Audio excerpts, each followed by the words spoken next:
All right, guys, we're going to rock and roll here. Little John's is closing. We've talked closings lately, and unfortunately, there's three more that are on the cusp of closing locally. We're going to talk about it. Judah, let's confirm the headlines. Let's confirm the why is sales tax collection down in CVille City is the headline. You forget the word collection. Look at the screen for today's headlines. We're going to get rocking and rolling here in a matter of moments. We're confirming the channels that we're up and running on as we speak. We're live on I Love CVille Group, J-Dubs, which is good. I will confirm YouTube here in a matter of seconds. We get a lot of feedback on YouTube.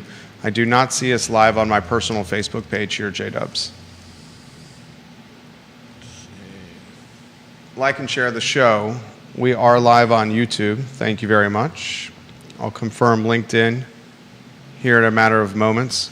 You make sure we're up and running. What's that? LinkedIn is live. Okay, can you make sure we're live on mine? Yeah, let's see. Twitter is live. Let us know why you think Little John's closed. Let us know what you think is going on locally with businesses that are closing. Please, join us in the conversation. We want to be the water cooler of conversation here, guys. We don't have all the answers. We openly say that we don't have all the answers. We're live on Twitter, live on I Love CVille Food, Judah. So you need to get my Facebook page up and running if you could. We are not live on I Love CVille Facebook. Let us know when we're live on those channels so we can start the show, please. Those are the two most important ones and should be checked first each day. We're not live on my personal Facebook or I Love CVille. I want to talk about today versus COVID. What's a tougher time for local business? Today versus the pandemic, a more difficult time to run a business if you're locally owned and operated. Look, the pandemic was more challenging, but I don't think you should underestimate what's happening now locally with business operation. Times have changed significantly since the pandemic if you're an owner-operator of a local business. We've talked about this on previous shows. We'll continue to talk about it today. This on the heels of Little John's closing and this on the heels of a couple of others about to close their doors locally. I encourage, we're live on my Facebook page now, so now you just have to confirm I Love CVille Facebook. I would encourage the viewers and listeners, before you close your doors, reach out to us because we have buyers and sellers. We have folks that are looking to get into business ownership. Asset sale again, which is tough. No one wins in an asset sale. Basically, it's an equipment sale for pennies on the dollar. Like and share the show, guys. We work hard for you. The only thing I ask in return is that you like and share the show. Are we live on I Love CVille Facebook, Judah? Yep. Which headline most intrigues you, Judah? Oh, man. It's a shame about Little John's. It was a great place, and I'm sorry to see it go after, giving it a second try. I mean, not much. Was it a year? Yeah, it was just about a year. I mean, goodness gracious, a year since they put a significant amount of money into that space? We'll talk about it on the show today. Viewers and listeners, hammer that like button and tell a friend about the show. We're going to get started in T-minus 10 seconds. All right, things are looking good on my end. We can start the program, Judah, when you're ready. Quiet on the set. Thank you, Vanessa Parkhill. Thank you, John Blair.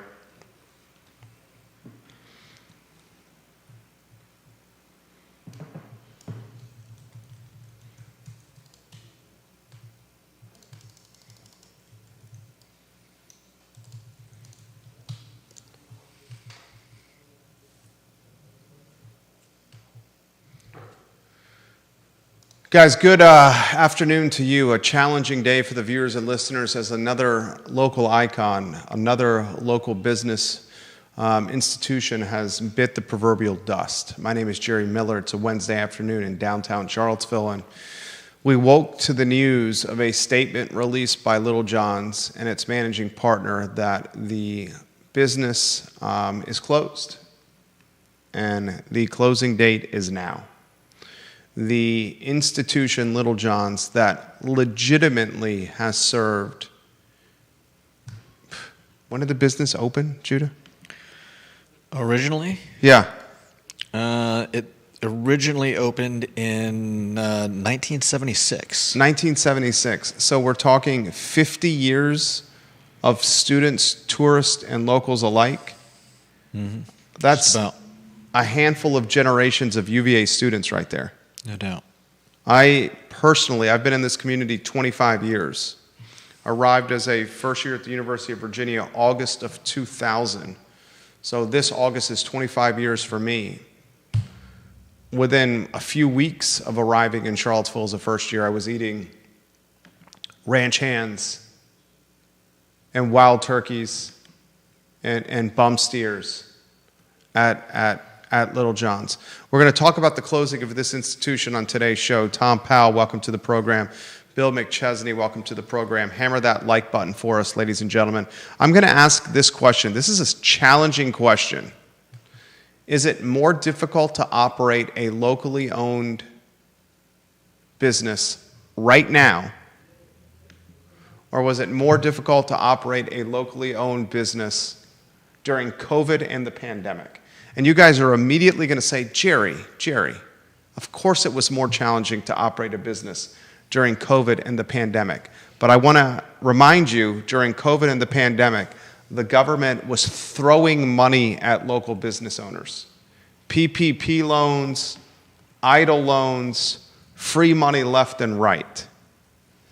Today, that free money is not readily available from the federal government, and today, policy, red tape from the federal government has trickled down and made things extremely difficult at the local level. Furthermore, human behavior and spending patterns and habits have changed since COVID. So I want to have this discussion with you, the viewer and listener. Is it more challenging now to own and operate a local business, or COVID and the pandemic, was that more challenging to own and operate a local business? The list of local icons that have closed in the last 12 months, off the top of my head, and this is not a comprehensive list. I'd love if you open some kind of notepad and keep track of these for us. Mm-hmm. Viewers and listeners, in the last 12 months, which businesses locally have closed that we would call iconic? Blue Moon Diner, Moose's by the Creek, Mel's Cafe, Lumpkins, Little John's, Eljo's Traditional Clothing. You have all those on the list, J-Dubs? Yep. Create a second list.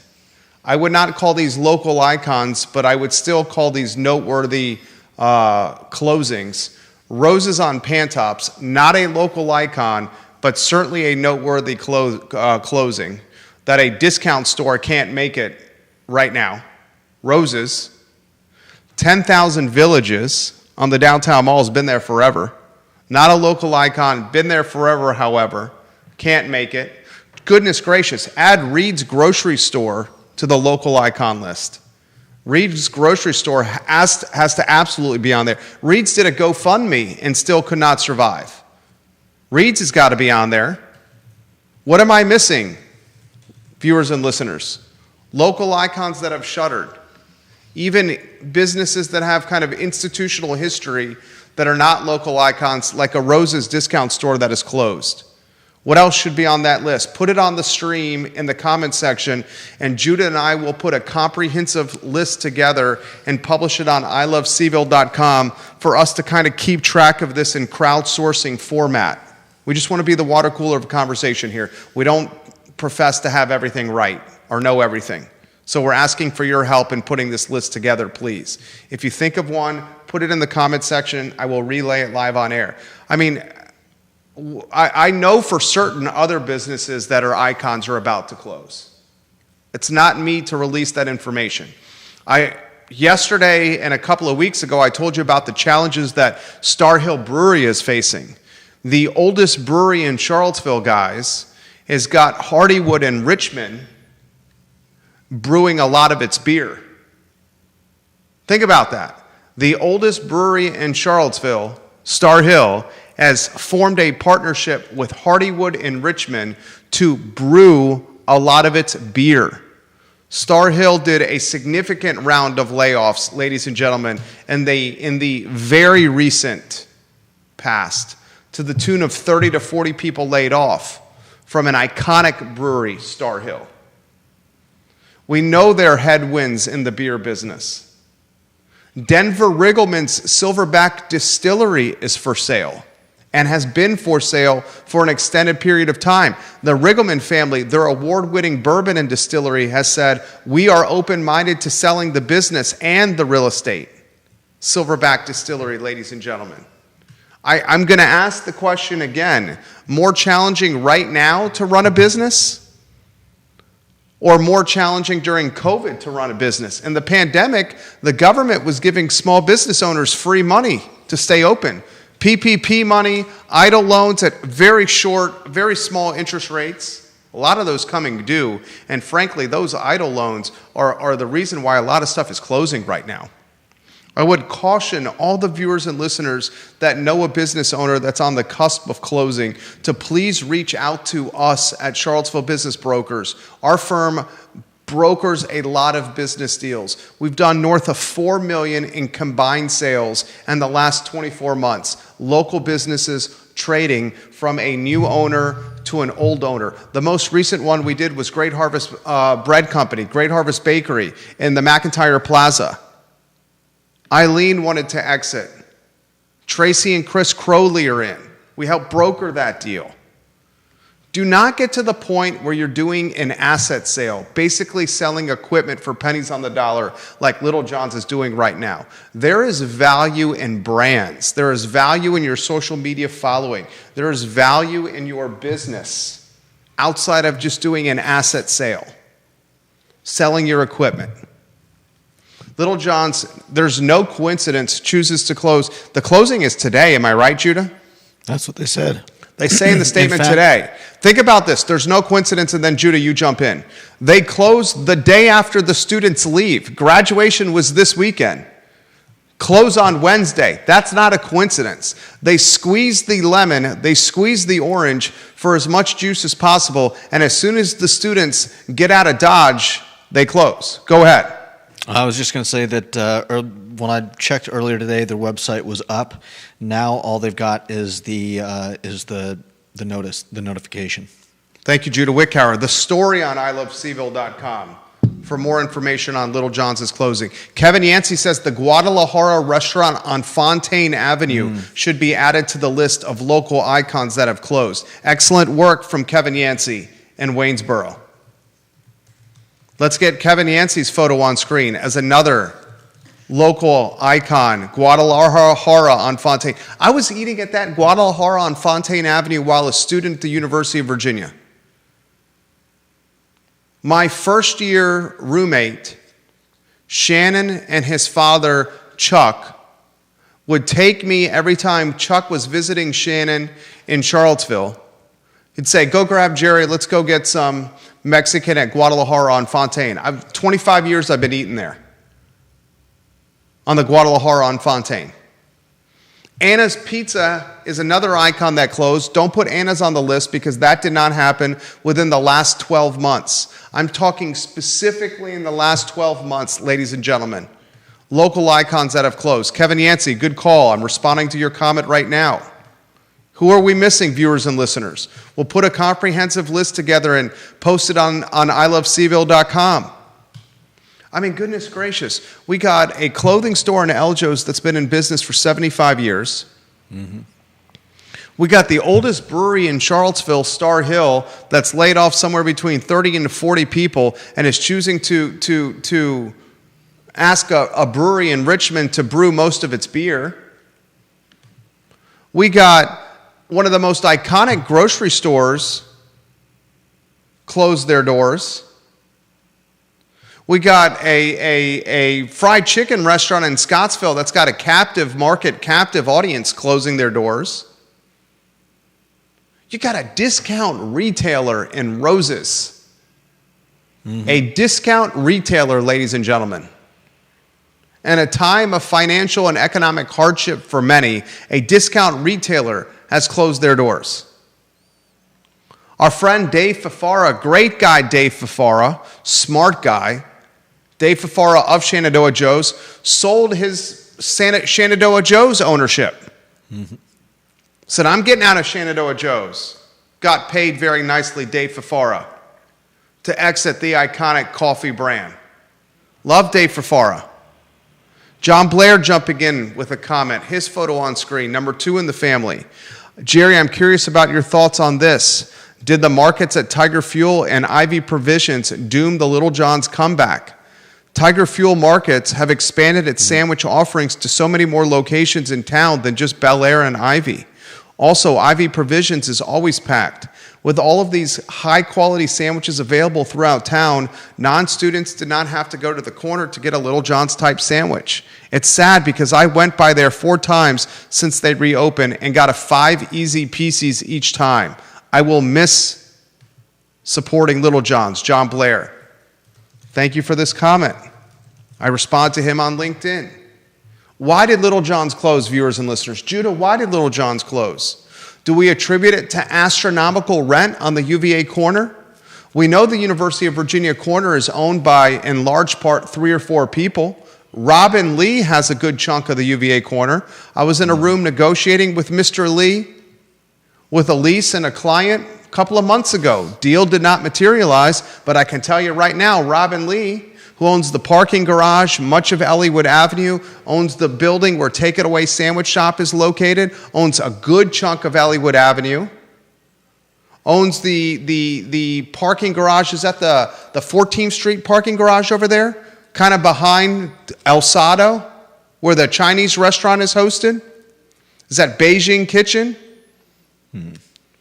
He's an astute businessman, ladies and gentlemen. He owns a good chunk of the UVA corner. Hunter Craig owns a good chunk of the UVA corner.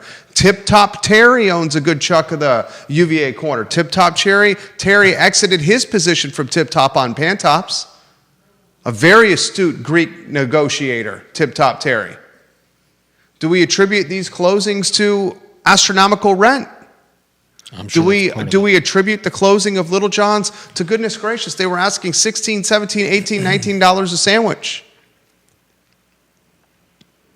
Do we attribute the closing of Little John's to the shopping behavior, the spending habits, the consumer choice has changed since COVID? Since the pandemic, ladies and gentlemen, people do not have the affinity to support local like we once did prior to COVID. And that's sad, but that is a fact. And I want to ask you, the viewer and listener, is it more challenging now to operate a locally owned business than it was during the depths of the pandemic? And hear me out. During the depths of the pandemic, ladies and gentlemen, owners and operators got PPP money. Owners and operators got idle loans from the government with interest rates at next to nothing. During the depths of the pandemic, ladies and gentlemen, the consumer showed a commitment to supporting local to help these businesses try to make it through a once-in-a-lifetime outbreak. But that commitment, that identity of supporting local has waned as an influx of outsiders have moved to Charlottesville. And there are pros and cons to having an influx of outsiders moving to the Charlottesville, Albemarle County, and Central Virginia area. What are the pros? Well, ladies and gentlemen, you got a lot more money in this community than you did before COVID. The median family household income, according to HUD, is $125,800. That's significantly higher than it was in 2019, just 6 years ago.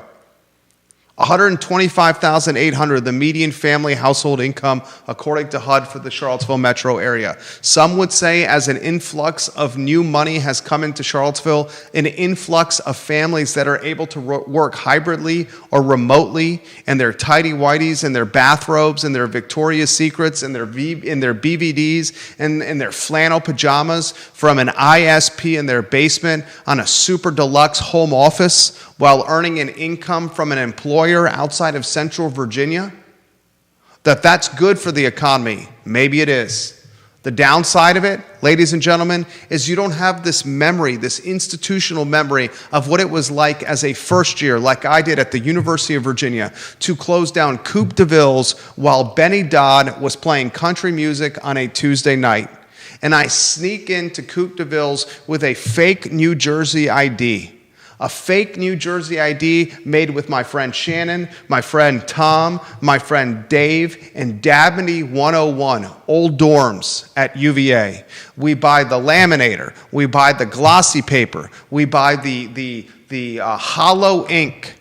We get super deluxe printing paper, and the four of us make fake New Jersey IDs that we're super proud of. And we test those fake New Jersey IDs at a time and a place where everyone knew if you were going to test them, it was Coupe de Ville's on Elliowood Avenue because they were easy. If you had something that said you were 21, you could get in.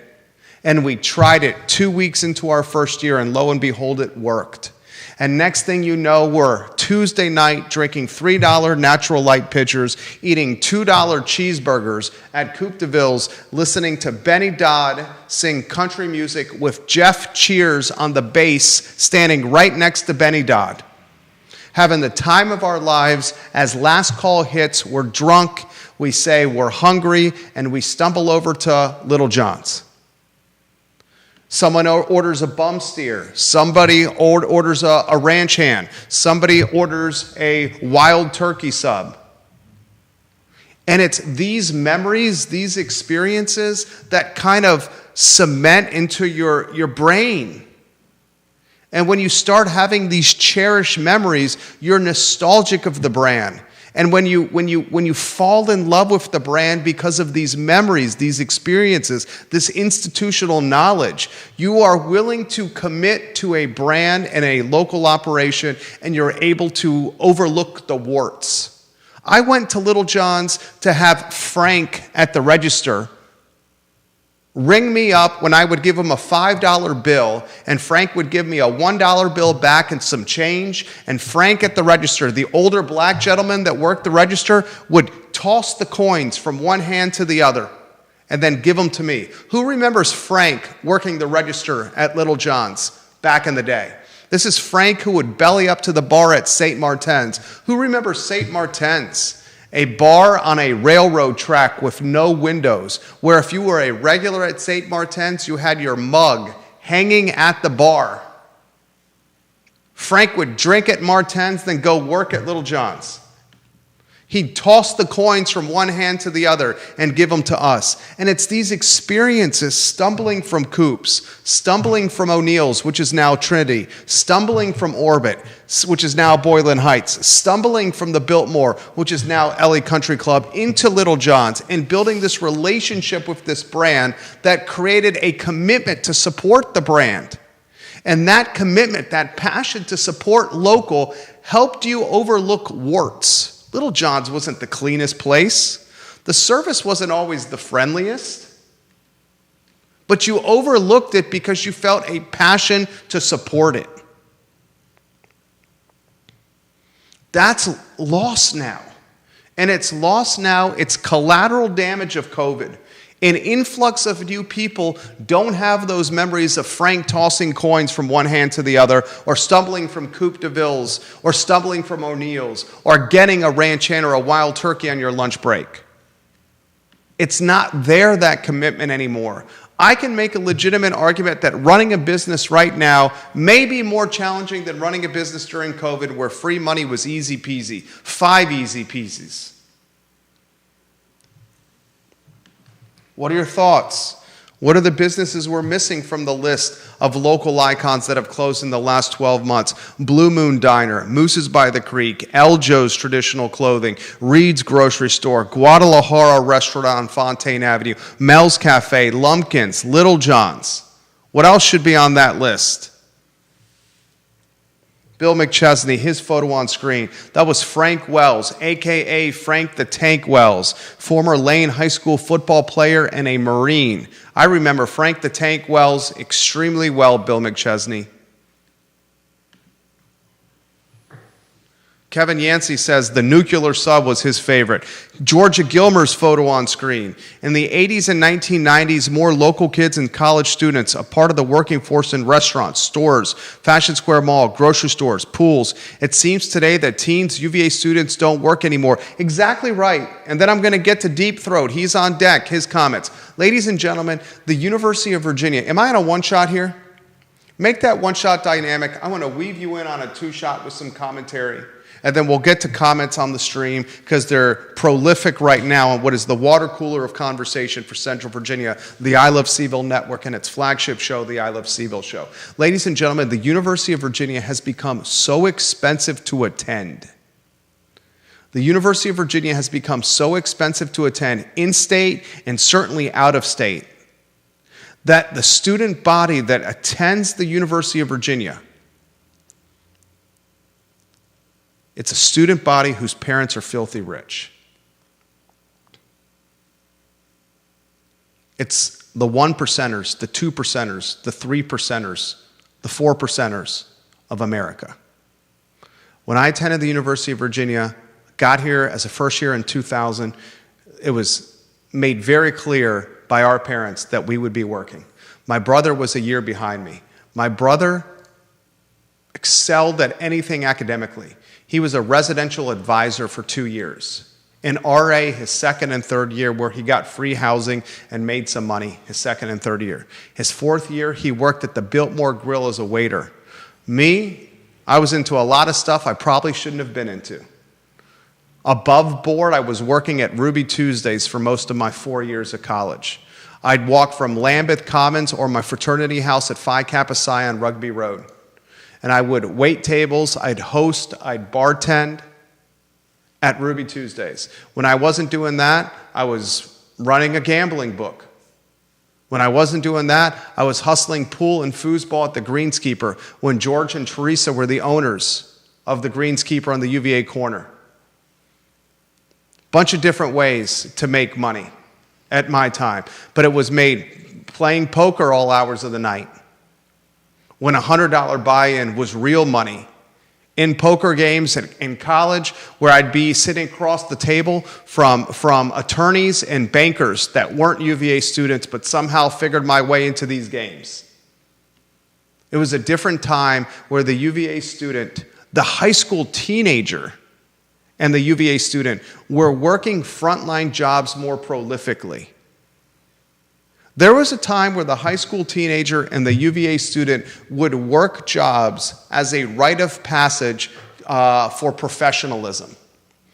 Now people think that these frontline jobs at Little John's and these frontline jobs at Bodo's and these frontline jobs at fast food restaurants or these frontline jobs at local restaurants or bars are careers, and they expect the pay to be career worthy.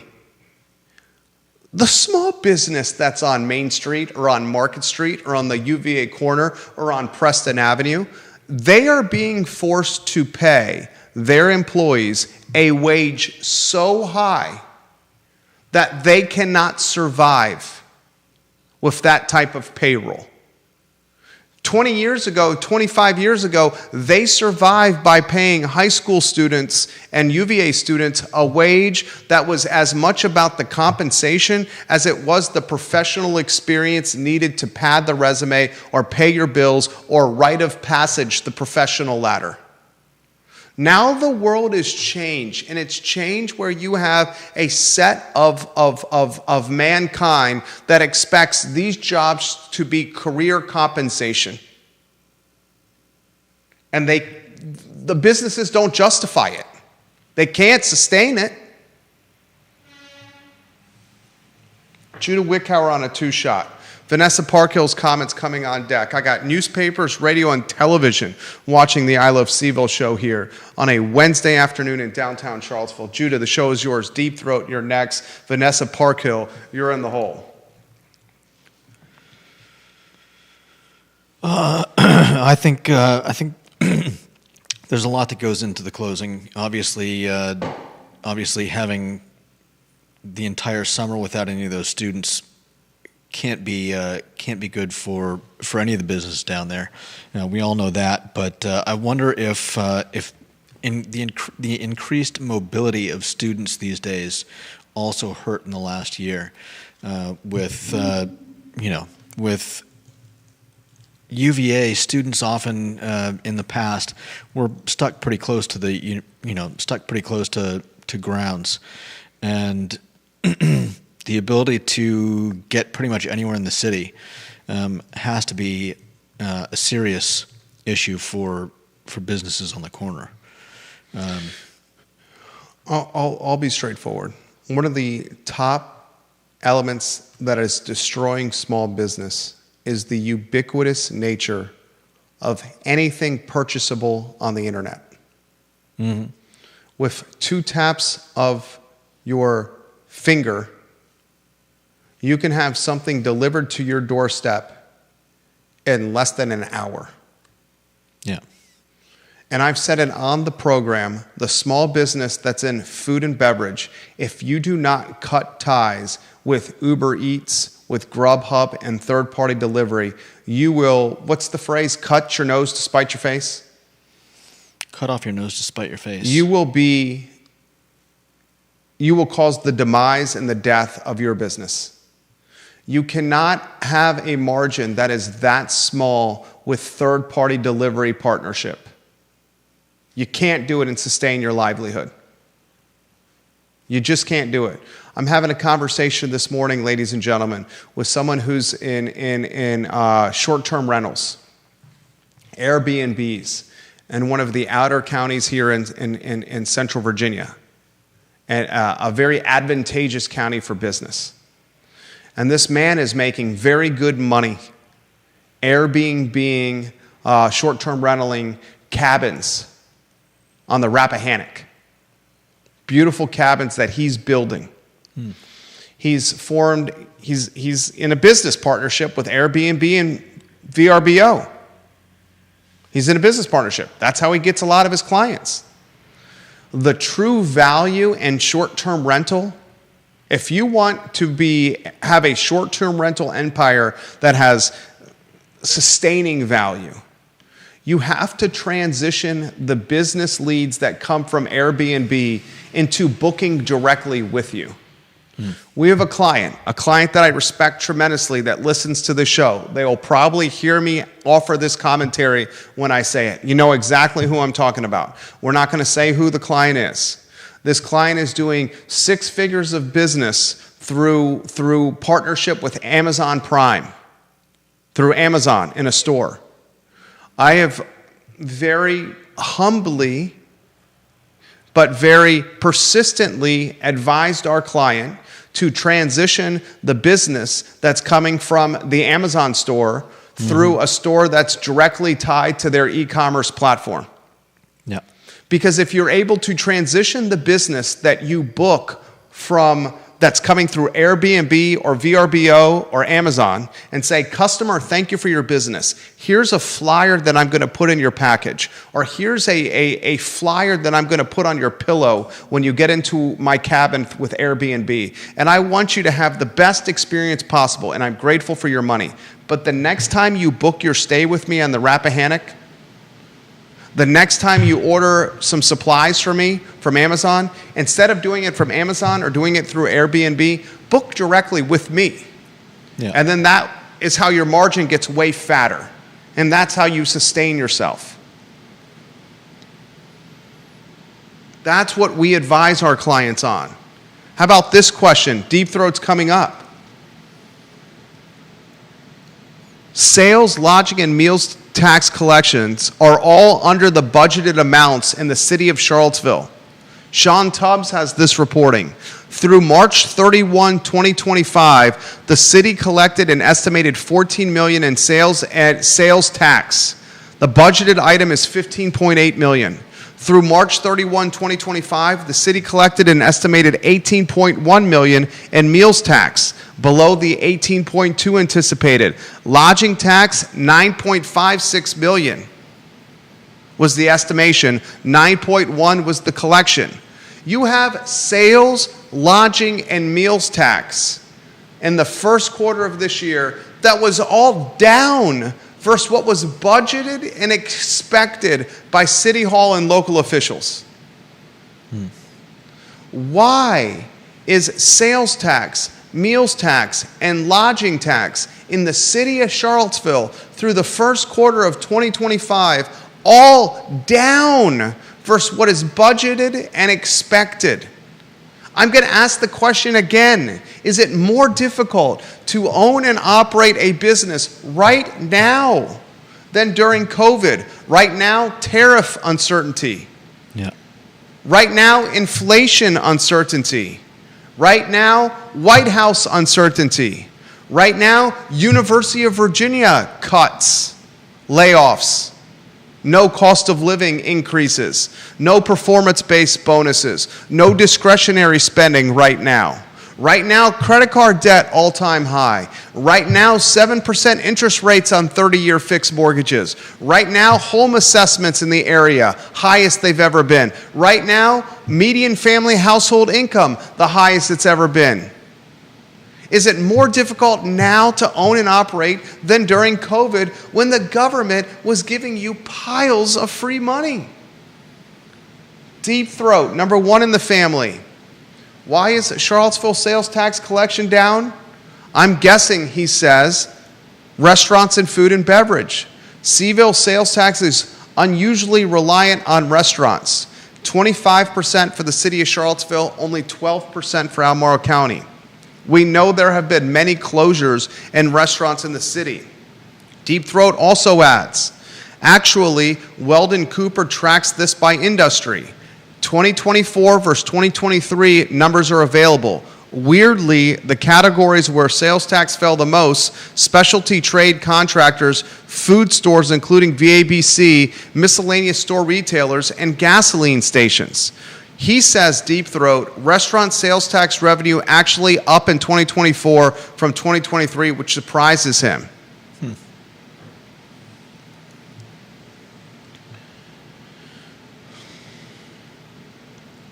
Little John's. Ginny Hu watching the program.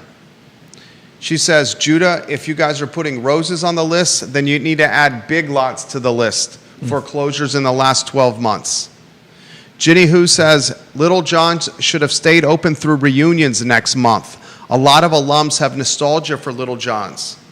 She says, I remember Frank the Tank and the coin flipping at Little John's in the register, and she had a mug at St. Martin's. And Ginny Hu also adds on Twitter, there are still kids who want to work, especially in the homeschool community. My older two both got jobs at 15, and my youngest just got her first job at 14. Eldest just graduated from college with 3 BAs, all while holding a research fellowship and working all 4 years. Ginny Hu, I love those tweets. My first job, I was 12 years old.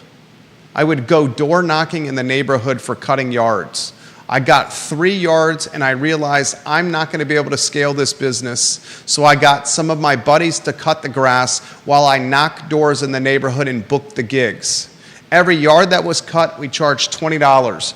I kept 10. My buddy who cut the yard got 10. Before we know it, we were cutting 18 or 19 yards over a weekend. $180 for me, $180 split for my buddies. When you're 12 years old and you're making $180 a weekend, 30 years ago, that's a lot of money. No doubt. A 12-year-old making $180 in a weekend. Mm-hmm. Having the gumption to knock on doors and say, can we cut your yard? Then I worked as a busboy at Sportsman's Grill. You ask my son, who just finished first grade. Literally, he had his first grade graduation this morning. I'm sitting there in the tiny chairs in the first grade classroom, trying to bend down to fit my ass in these tiny chairs. And I realized, A, good God, I'm getting old. Bending down into these tiny chairs is hard. They're so damn little. B, maybe I shouldn't have had those apple galettes last night because I feel like one of my ass cheeks is hanging over the tiny chair in the first grade classroom, and I don't want the moms and dads behind me see me spilling over the chair. And C, I'm watching my first grader getting honored as all his classmates are by the teacher in a 45-minute ceremony, and my eyes are tearing up. I got tears running down my cheeks. And I realized, goodness gracious, these two little boys we call sons are our hearts that are walking outside of our bodies. And they are absolutely our pride and joy. I'm getting choked up right now. But you ask our 7-year-old, what is it you want to do when you grow up? He says, I want to be a YouTuber. I want to have an online Pokemon store. I want to be an influencer. You ask the teenager or what's the generation that is high teens, early 20s right now? Is that Gen Zers? Let's see. Overwhelmingly, if you said, what's your dream job, they would say influencer. Generation Alpha? Generation Alpha? Conan Owen watching the program, his photo on screen. Where is online shopping sales tax being reported? I didn't see that in Sean Tubbs' reporting. I did see, however, that the sales tax collection through the first quarter of this year in the city of Charlottesville is substantially below the estimation of $15.8 million. It checked in at 14. Jason Howard's watching on Rio Road. Jerry Miller, maybe now it's harder to run a business than COVID. Businesses and consumers alike are getting squeezed by county and city taxes that have only gone up. Real estate alone is a significant bite. 30% increase in values wasn't enough of a windfall for the county. They needed to juice out another 4 cents. Amen, Jason Howard. The Board of Supervisors to raise the real estate tax rate 4 cents on Albemarle County homeowners is insulting. They did this when assessments have spiked noticeably since before COVID. Mm-hmm. It's insulting to squeeze another 4 cents on the tax rate. They also raised the personal property tax rate, ladies and gentlemen. Vanessa Parkhill in Earlysville watching the program, her photo on screen. Institutions closing, changing hands, or rebranding is not unique to CVille or UVA. Same thing is happening at State College, Pennsylvania. A few years ago, Penn State alums mourned the closing of the Rathskeller, which, as I recall, was the oldest continuously operating bar in Pennsylvania at the time. Small business is hard, even harder to have a business continue across multiple generations, especially when today's students aren't enjoying adult beverages like they used to. She's exactly right. Had the conversation with a captain of a varsity UVA team last week. And I said, what are you guys doing? Are you getting after it? You closing down the bars? You staying up all night? You boozing? You getting after it? That's what we did. He said to me, we don't drink. I don't really drink. Captain of a varsity sports at UVA said that. I don't really drink. That was unheard of when I was at UVA. Jason Noble highlights Wild Wing Cafe's closing. That was during COVID. Can't add that to the list, but Jason Noble, that was back crushing for a lot of people, the closing of Wild Wing Cafe.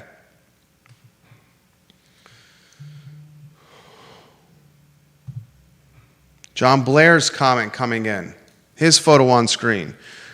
Is the more appropriate question, Jerry, is it harder to operate a business in Charlottesville that doesn't cater exclusively to the upper class and upper middle class today than during COVID?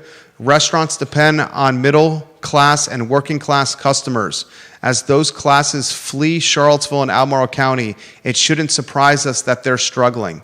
But if you know anyone in the handyman industry, they're exploding in wealth and work. Why? Because upper class and upper middle class people will pay top dollars for handyman services. He says, I won't name names, but a local handyman is getting more than $100,000 a year for doing handyman work. Maybe that's the question. Maybe the question is this. Albemarle County and the city of Charlottesville are gentrifying out the working class. And as the working class has been gentrified out because of cost of living increases out of Albemarle County and the city of Charlottesville, there is not the labor pool for these small businesses. Yeah.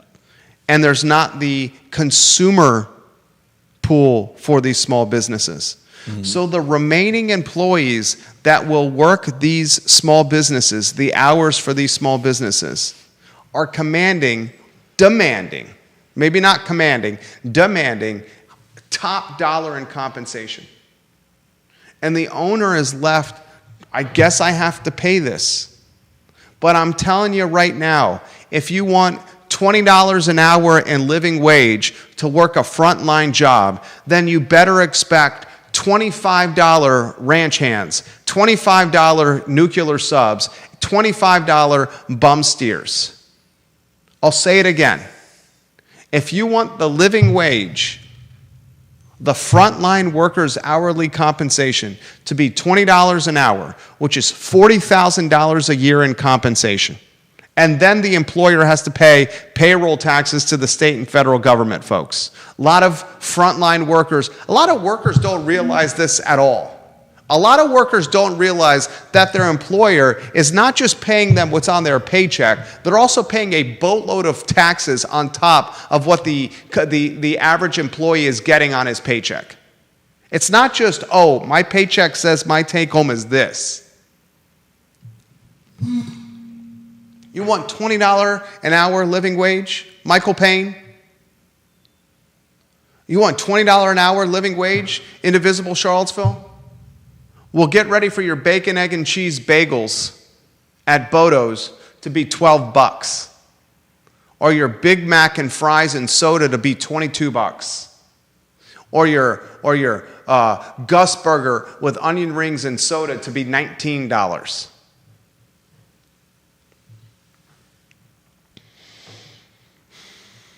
You think I'm joking? Vanessa Parkhill, my daughter recently went to dinner with friends in Belmont. As they were calculating the split of the tab, they realized that the meals tax was calculated on the F&B total plus the auto-calculated tip included by the restaurant. They were blown away by both the amount of the meals tax and the tax that the meals tax applied to the tip as well, and the fact that the meals tax applied to the tip as well. That's insane. Yeah, no doubt. You go out to a restaurant in the city of Charlottesville and you order a tab, you order food. 12% of the bill, 12 or 13% of the bill is taxes. 12 or 13% of the bill is taxes. Think about that. 12 or 13%. And then you got a tip on top of that. Mm-hmm. $100 bill, $100 check. Right? 88 of that is your food and drink. 12 of that is your tax. Then you're tipping on top of that. Yep. So for your $88 for food and beverage at a local restaurant, if you tip 20% on it, you're at $120. That's $32 in tip and tax. $88 of food and beverage. Think about that. Spend $88 on food and beverage at a restaurant. You're going to have $12 in tax and $20 in tip.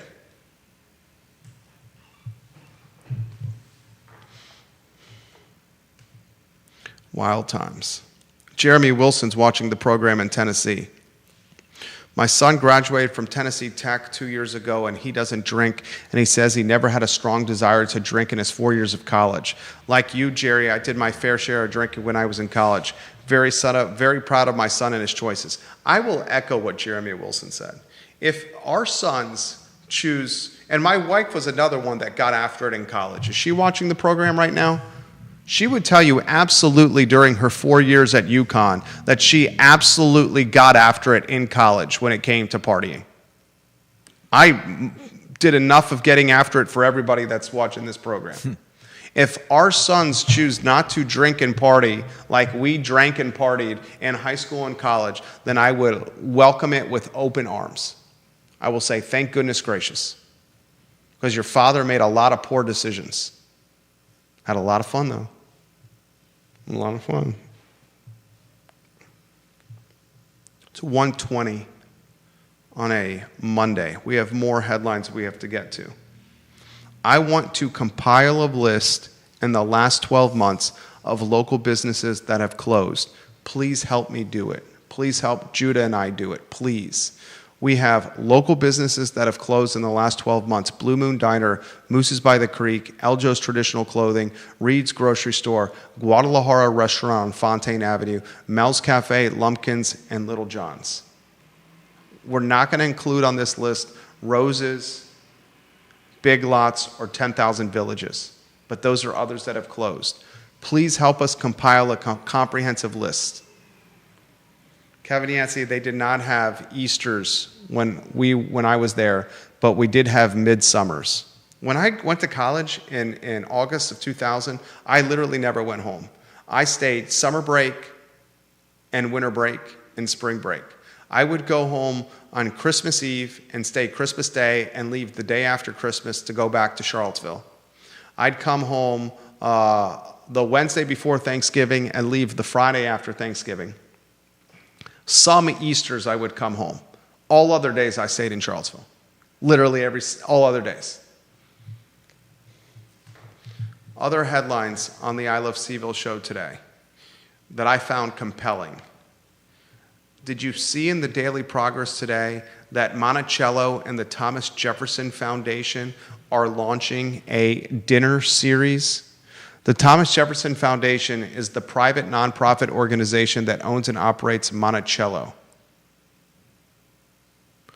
Monticello and the Thomas Jefferson Foundation are launching a dinner series called Feast and Reason. This dinner series will be a series inspired by Thomas Jefferson's famous dinner parties. This is the same nonprofit that almost purchased Mickey Tavern within the last year. And then that nonprofit, the Thomas Jefferson Foundation, had Mickey Tavern under contract to purchase, then backed out of the deal when the community found out that the Thomas Jefferson Foundation was going to outsource the operations of Mickey Tavern to a company in Pennsylvania. Mm-hmm. And that third-party company in Pennsylvania was then going to ask every Mickey Tavern employee to reapply for their job. And it was so insulting to the Mickey Tavern employees that have been there for decades that the community outcry and outrage was so significant that the Thomas Jefferson Foundation backed out of the deal and said, we don't want to buy this anymore. Because the Thomas Jefferson Foundation is not an operator of a restaurant.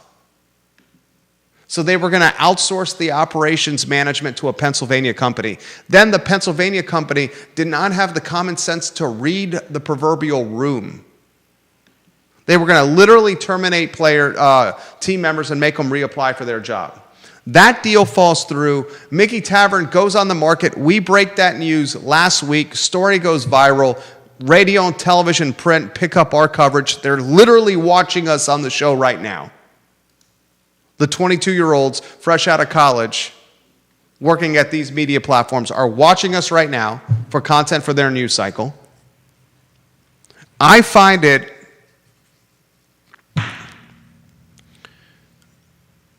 sad, ironic, disappointing, certainly a competitor that Monticello and the Thomas Jefferson Foundation are going to launch a dinner series.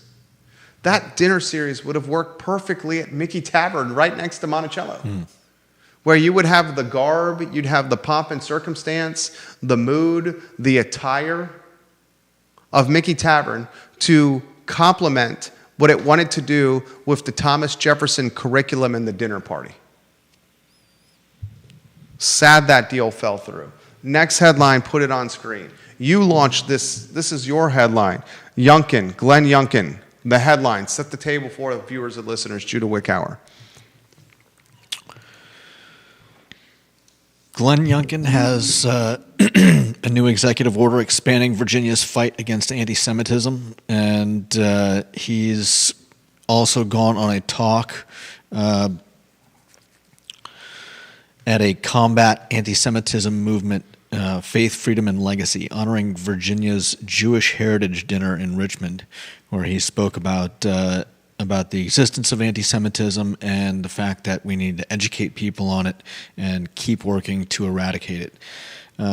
He mentioned several schools. Of them, UVA was included. They have had some issues with anti-Semitism. Big issues. Big issues. Some students at UVA have even suffered death threats. Other schools mentioned were students in Fairfax County facing harassment, including Sieg Heil salutes, swastikas in public spaces. George Mason University has had a student charged with plotting a mass casualty attack on the Israeli consulate in New York. This is clearly a problem, and it's nice to see that it's being addressed. Look, it's about damn time that we treat anti-Semitism The same as any other. the same as we treat any racism against any skin color, religion, ideology, or belief. Yeah. For so long, anti-Semitism has been a watered-down form of racism, and it's deplorable. Yeah. And sadly Anti-Semitism acceptable. is equivalent to racism against black and brown people, sexism against women. It's all in the same category. We're not going to start differentiating various forms of racism. Yeah. You want to put something else in the same category? Affirmative action. You want to start prioritizing two students, taking a look at two students getting into a university, one student versus the other, and choosing a student that is not as qualified, that may be of a challenged background or a disenfranchised background, and picking the disenfranchised or challenged background student despite that gal or girl not being on the same playing field as another student, that's wrong. That is wrong. What we've gotten to with this level of diversity, equity, and inclusion, it's gotten to a level where it was never intended to be. It's clouding judgment. It's convoluting perspective. It's demeaning. It's racism. It's all in the same category. Anti-Semitism, same category. Racism against black and brown people. Anti-Semitism, racism against black and brown people, same category as sexism against women. Sexism against women, racism against black and brown people, anti-Semitism, same category, into this perverse world we're living in where diversity, equity, inclusion is unrecognizable. It's all wrong. Common sense, it's all wrong. Last headline is one that you should find extremely concerning if you're a parent of children. 4 pounds of fentanyl found in Albemarle County in a drug bust. Yeah. That's 4 pounds of fentanyl. Who, what, when, where, why? Do you have that? yeah. So far away from say 4 pounds of anything else. 4 pounds is, I mean, do we need to get into how many people that would affect? 4 pounds of fentanyl found. This was a this was an arrest after a month-long investigation led by the Culpeper County Sheriff's Office, obviously involving multiple law enforcement agencies, as the person that was captured in Albemarle County. They found a lot. They found nearly 4 pounds of fentanyl and fentanyl-laced powder, 200 grams of marijuana, cocaine, and pills, along with a couple guns. Obviously, he's being charged with possession, intent to distribute, because he's obviously not using all that for himself. 4 pounds of fentanyl. We should all be thankful for Yes. all the police departments involved, but especially Culpeper County Sheriff's Office, who led this, and we should be thankful that this guy is off the street as well as all of this fentanyl. You know what scares me as a father of 2 boys? It's not the drinking and driving. I have a 7-year-old and a 2.5-year-old. By the time they're of party age, they're going to be Ubering places. Or they're going to have some kind of AI-driven car. You see Elon Musk committed to Tesla for the next 5 years, and he's about to roll out a fleet of vehicles in Austin so robust, self-driving, that it's going to be the proof of Tesla's performance that will help them scale self-driving across the country. I know people are going to be like, AI self-driving cars are going to be dangerous. That's the first step to robots controlling the world. That's what Judah's thinking and alluding to. No, I'm thinking about the sad story of a person that was dragged San Francisco. underneath a self-driving car. Yeah, San Francisco. That was, I believe, a GM company. I'm not saying it can't be done. I think that people are going to see them as a allowance to completely take your eyes off the road, and that is always going to be a horrible idea. There should always be like airplanes. Dude, you want to hear something crazy? You want to hear something crazy? You want to hear something crazy? Sure. Okay. Viewers and listeners, you're going to call me a lunatic for saying this, but it's a fact. I have a 7-year-old boy and a 2.5-year-old boy. When my 2.5-year-old son, maybe when my 7-year-old son, but when my 2.5-year-old son is at the point of his life when he's considering marrying, getting engaged, and pursuing a partner to marry, the world at this time will have men and women engaging and marrying artificial intelligence. The AI is going to be so sophisticated and robust that artificial intelligence will look like me, will look like Judah, will look like you, the viewer and listener. They will have the same thinking capabilities, communicating capabilities, sexual capabilities, partnership capabilities. Men and women, Homo sapiens, will marry artificial intelligence by the time my 2.5-year-old is of marrying age. And you think I'm crazy, but I'm telling you, it's a fact.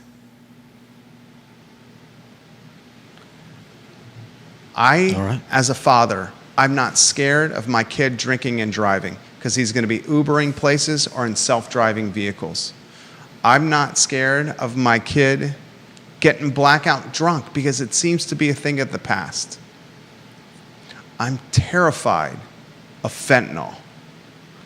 Terrified where a speck of something so small that you need a microscope to see it can kill you.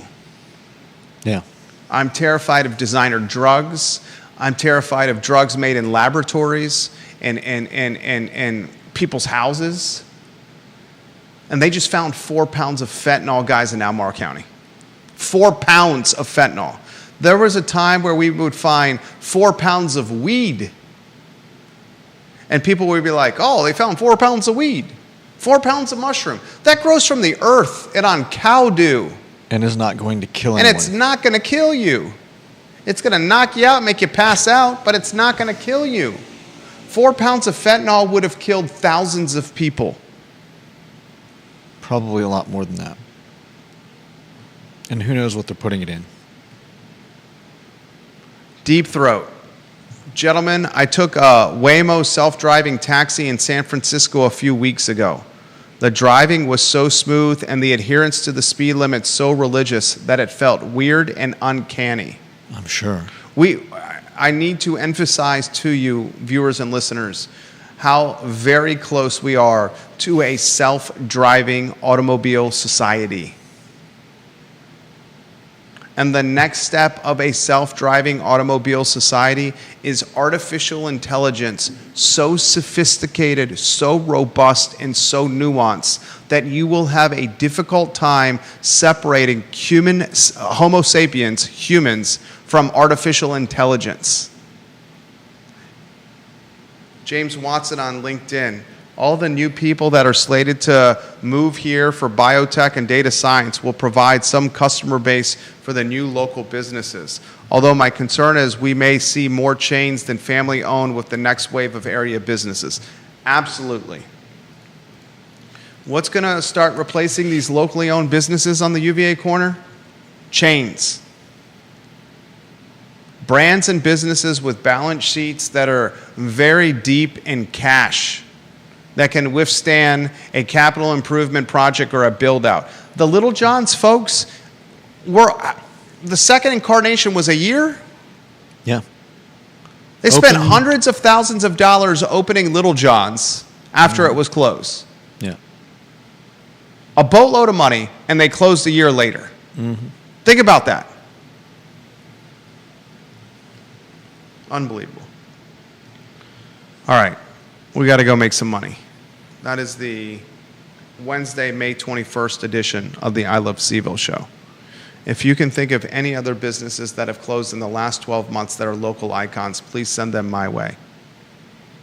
I would like to put a comprehensive list together. We will start today.